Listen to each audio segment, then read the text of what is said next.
अस्सलाम वालेकुम जी। कुछ लोग सोलर लगवाते हैं लेकिन लगवाने के बाद उनका बिल कम नहीं होता, और कुछ लोग बताते हैं कि सोलर लगवाने के बाद उनका बिल बहुत ज़्यादा आया है।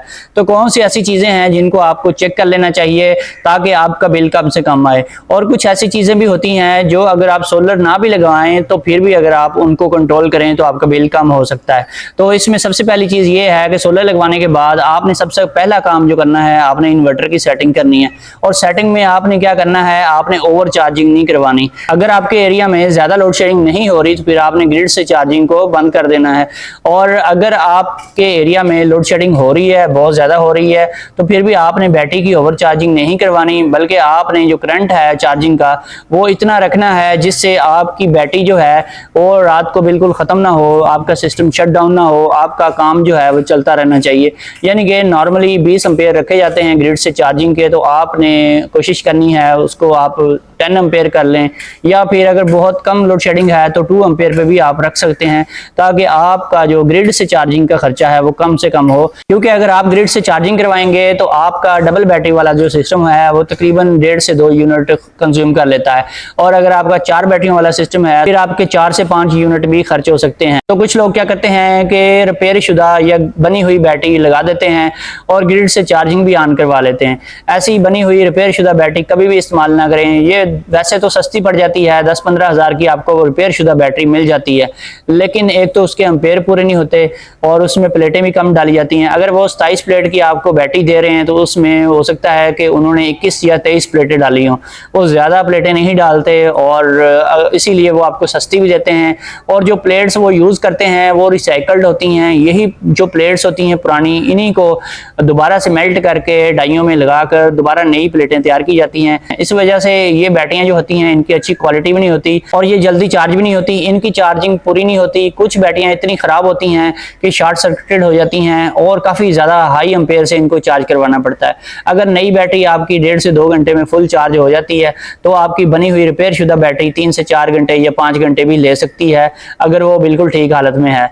और इसलिए जब भी आपने बनी हुई बैटरियां लगानी है तो आपने वापडा की चार्जिंग को बंद ही रखना है। इसके अलावा दूसरा काम आपने ये करना है कि अगर आपके एरिया में लो वोल्टेज की प्रॉब्लम है और आपके घर में स्टेबलाइजर है तो आप उस स्टेबलाइजर को घर से बाहर निकाल दें, क्योंकि स्टेबलाइजर जो होता है वो खुद भी बिजली कंज्यूम कर रहा होता है। अगर छोटी साइज का स्टेबलाइजर भी देखें जो कि फ्रिज के साथ अक्सर लगाया जाता है 3 किलोवाट का, वो भी आपका तकरीबन 100 वाट के करीब ले रहा होता है। अगर वो अच्छी क्वालिटी का भी हो तो 50-60 वाट लाजमी लेता है। अगर लोअर क्वालिटी का आपने लिया हुआ है, खास तौर पे सिल्वर में वाइंडिंग वाला वो लेते हैं लोग, तो उसका खर्चा जो है वो 150 वाट तक भी होता है। और इसी तरह से अगर बड़े साइज का स्टेबलाइजर आप यूज कर रहे हैं जो कि पूरे घर का लोड चलाने के लिए होता है या फिर एसी चलाने के लिए होता है, तो वो भी बिजली की कंजम्पशन बहुत ज्यादा कर रहा होता है।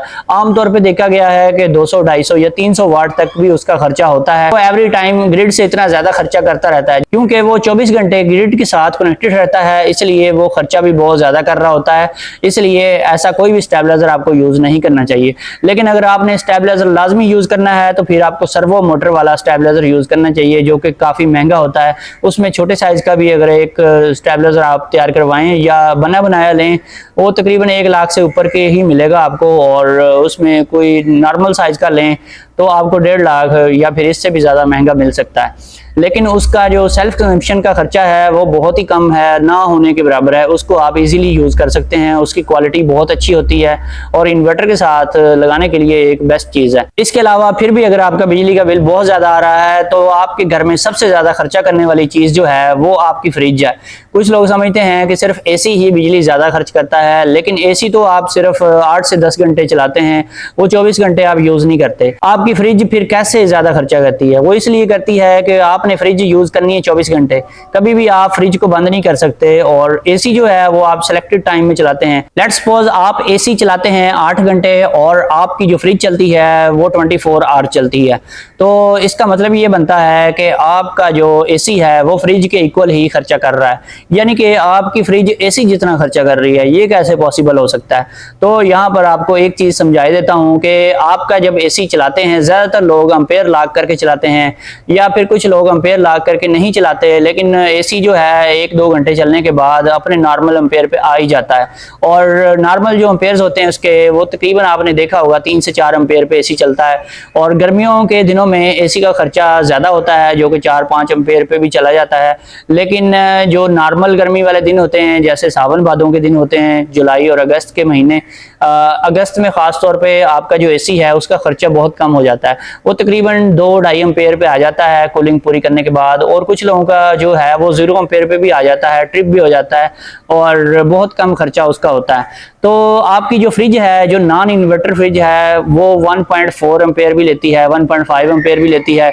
इससे कम ज़्यादा खर्चा भी उसका हो सकता है। लेकिन एक नॉर्मल जो फ्रिज होती है उसकी हम बात करते हैं तो 1.5 एम्पेयर, यानी कि आपका जो एसी है वो ले रहा है तकरीबन 2.5 से 3-4 एम्पेयर। तो इसका मतलब ये बनता है, अगर फ्रिज आपकी 1.5 एम्पेयर ले रही है तो एसी आपका ले रहा है 4.5 एम्पेयर। अब अगर आप 1.5 एम्पेयर खर्चा करने वाली फ्रिज को 24 घंटे यूज करते हैं और एसी जो है 4.5 एम्पेयर ले रहा है या इससे कम ले रहा होता है, कम गर्मी के दिनों में बहुत कम ले रहा होता है, और उसको आप 8 घंटे चलाते हैं, तो इसका मतलब यही बनता है कि दोनों ने जितनी बिजली यूज की वो इक्वल है। यानी कि अगर आपकी फ्रिज 1.5 एम्पेयर खर्चा करती है तो इस हिसाब से तकरीबन 350 वाट बनते हैं। लेकिन एवरी टाइम फ्रिज जो है वो 350 वाट नहीं ले रही होती, कभी वो 100 वाट पे चल रही होती है, कभी 150, कभी 200, कभी 250 और कभी 300। और ये डिपेंड करता है कि फ्रिज का डोर आप कितनी बार खोलते हैं, कितनी बार बंद करते हैं, उसको यूज कितना करते हैं, उसमें गर्म गर्म चीजें कितनी बार आप रखते हैं, और ये चीजें मैटर करती हैं कि गर्मी कितनी है। हम इसका एवरेज जो खर्चा है वो अज्यूम कर लेते हैं कि 200 वाट आपकी फ्रिज लेती है। 200 वाट का जो लोड है 24 घंटे चलाएं तो ये बन जाते हैं तकरीबन कोई 4800 वाट। तो ये जो 4800 वाट बन गए, इसका मतलब है कि आपकी फ्रिज अगर 24 घंटे आप चलाते हैं तो तकरीबन वो 4 से 5 यूनिट तक खर्चा करती है। और इसी तरह से अगर आप एक एसी यूज करते हैं जो कि एक नॉर्मल रेंज में अगर खर्चा कर रहा है तो 600 वाट का, वैसे आपका एसी मैंने बताया 800 से 900 वाट, 1000 वाट पे भी जाता है और 600 वाट से कम पे भी आ जाता है, 400-500 वाट पे भी आ जाता है। लेकिन इसको हम एक मीडियम रेंज पे 600 वाट सपोज करते हैं। तो इसको अगर हम 8 घंटे यूज करें तो 600 ज़रब 8 तो ये बन जाते हैं हमारे 4800 वाट, यानी ये भी तकरीबन 4.25 यूनिट ही बन जाते हैं। तो इसका मतलब ये हुआ आपकी फ्रिज और एसी इक्वल खर्चा कर रहे हैं। तो इस चीज को आपने कैसे कंट्रोल करना है? इस चीज को आपने कंट्रोल अगर करना है तो आपको चाहिए कि आप इन्वर्टर फ्रिज यूज करें। इन्वर्टर फ्रिज जो होती है वो 0.5 एम्पेयर लेती है। इसमें फुल साइज भी लें 0.5 एम्पेयर से ज्यादा कंजम्पशन नहीं करती, और जंबो साइज की फ्रिज अगर लें जो कि बहुत बड़े साइज की होती है और बहुत कम लोग वो फ्रिज यूज करते हैं, वो 0.7 एम्पेयर तक लेती है। 0.5 एम्पेयर लेने वाली जो फ्रिज है वो एवरी टाइम 0.5 एम्पेयर नहीं लेती, कभी वो 0.3 एम्पेयर पे चल रही होती है, कभी 0.2 एम्पेयर पे आ जाती है, और इसका जो खर्चा है वो वेरी करता रहता है। तो इसका मतलब ये है कि ये जो इन्वर्टर फ्रिज होती है ये अगर 3 आप यूज करें तो फिर 1.5 एम्पेयर के इक्वल बनती है, क्योंकि बहुत ज्यादा बिजली की बचत है। इन्वर्टर फ्रिज अगर आप यूज करेंगे तो आपका बिल काफी हद तक कम हो जाएगा, क्योंकि अगर आपकी नॉर्मल फ्रिज है वो 3 से 4 यूनिट डेली के यूज कर रही है तो इसका मतलब है सिर्फ फ्रिज की वजह से आपके 100 या 125 यूनिट जो है वो कंज्यूम होते हैं गर्मियों के दिनों में। तो अगर इन्वर्टर फ्रिज यूज करेंगे तो फिर आपके 50-60 यूनिट ही फ्रिज की वजह से खर्च होंगे, बल्कि इससे भी कम खर्चा होता है। और हायर कंपनी की जो फ्रिज आ रही है वो तो दावा करते हैं कि 30 यूनिट से ज्यादा पूरे मंथ में ये कंज्यूम नहीं करती। इसके अलावा अगर आपके पास लो वोल्टेज की प्रॉब्लम है तो आपको स्टेबलाइजर फ्रिज के साथ कभी भी यूज नहीं करना चाहिए। आपको लो वोल्टेज फ्रिज यूज करनी चाहिए, या फिर आप इन्वर्टर फ्रिज यूज कर लें, उसमें भी लो वोल्टेज ऑपरेशन होता है, कम वोल्टेज के ऊपर भी वो चलती रहती है। इवन के अगर आपके पास 120 वोल्ट भी आ रहे हैं तो आपकी फ्रिज बहुत अच्छे तरीके से कूलिंग करती है। इसके अलावा अब हम आते हैं मोस्ट कॉमन चीज जो है हर घर में मौजूद होती है, सीलिंग फैन। अगर आपने पुराने जमाने के फैन लगाए हुए हैं जो कि एसी फैन होते हैं, कि मोटर जो होती है वो एसी वोल्टेज से ऑपरेट होती है, वो भी बहुत ज्यादा खर्चा करते हैं। वो भी तकरीबन 70 वाट से लेकर 100, 120, 130 वाट तक के होते हैं, और इनका बहुत ज्यादा खर्चा होता है। इसमें छोटी मोटर वाला जो पंखा होता है वो 70 से 80 वाट लेता है, जबकि बड़ी मोटर के जो आजकल फैंसी टाइप के पंखे आ रहे हैं वो तकरीबन 120 से 25 वाट तक खर्चा करते हैं। तो अगर आप AC/DC फैन यूज करें, जैसे Taimur fan, Khurshid fan, SK fan, और इस तरह की और भी काफ़ी सारी कंपनीज हैं, उनके अगर आप फ़ैन यूज़ करते हैं वो मैक्सिमम 30 से 40 वाट तक खर्चा करता है और इससे भी आपकी काफ़ी बचत हो जाती है। ख़ास तौर पे वो कमरे, वो बेडरूम्स जहाँ पर रात के टाइम आपने यूज़ करना है, ज़्यादा सारी रात पंखा चलना है, वहाँ पर आप AC DC फ़ैन लाजमी यूज़ करें। और जहाँ पर दिन के टाइम पंखे चलने हैं वहाँ पर आप AC DC फ़ैन लगाने के बजाय सिंपल AC फ़ैन भी चला सकते हैं। इसके अलावा कुछ लोग कहते हैं कि हमारी पानी वाली मोटर जो है वो सारा दिन चलती रहती है, उसका बड़ा खर्चा है, जब हम चलाते हैं तो उसका बहुत ज़्यादा खर्चा हो रहा होता है, तकरीबन कोई वो 1-1.5 किलोवाट का खर्चा कर रही होती है, इसकी वजह से भी हमारा बिल ज़्यादा आ सकता है। और या फिर ओवन जो है उसकी वजह से भी बिल ज़्यादा आता है।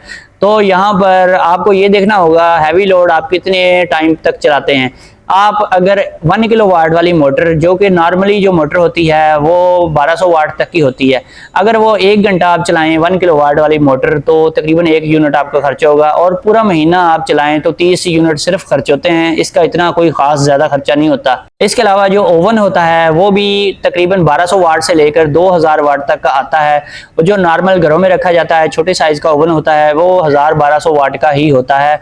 और जो बेकरियों में रखने वाले बड़े ओवन होते हैं वो बहुत कम लोग यूज़ करते हैं, सिर्फ वही ओवन आपका 2 किलोवाट तक होता है। इसी तरह से इस 1 किलोवाट के ओवन को अगर आप 1 घंटा चलाएं तो 1 घंटे में 1 यूनिट ही खर्च होगा, और 1 घंटा सारा दिन भी कोई यूज़ करता रहे ओवन 1 घंटा नहीं चलता, तो इसका मतलब ये है तकरीबन आप 10 से 15 मिनट मैक्सिमम चला सकते हैं, जितना मर्जी आपके घर में ओवन का यूज़ होता हो। तो इससे भी आपका बिल ज़्यादा नहीं आता, क्योंकि डेली का 1 यूनिट भी ओवन नहीं खाता, और पूरे महीने में मेरे ख्याल में कोई भी बंदा 10 से 12 यूनिट से ज़्यादा बिजली कंज्यूम नहीं करवा सकता ओवन के जरिए। इसके अलावा बहुत सारे लोग अक्लमंदी से काम लेते हैं, वो घर की जो पानी की टंकी होती है बड़े साइज़ की बनवा लेते हैं और दिन के टाइम सोलर के ऊपर उसको फुल कर लेते हैं, जिसकी वजह से सारी रात उनका पानी खत्म नहीं होता और अगले दिन फिर वो सोलर पे ही मोटर चलाकर टंकी को फुल कर लेते हैं। इसी तरीके से वॉशिंग मशीन भी जो होती है वो भी हफ्ते में 1-आध दफ़ा यूज़ होती है और उसका भी इतना खर्चा नहीं होता।